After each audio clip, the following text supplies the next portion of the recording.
Good morning guys, kumusta po uli kayo? Kuya Jess nga po pala.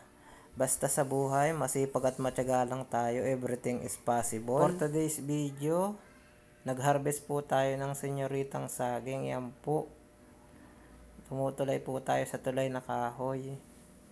Yan po yung bago nating harvest na senyorita, hinog na po siya. Mabuti po hindi po nakain siya ng daga, nahinog na po siya sa puno.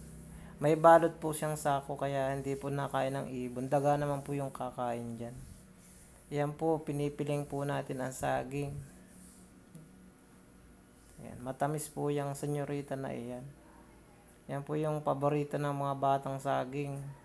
Ang senyoritang saging po ay mabilis lang mamunga.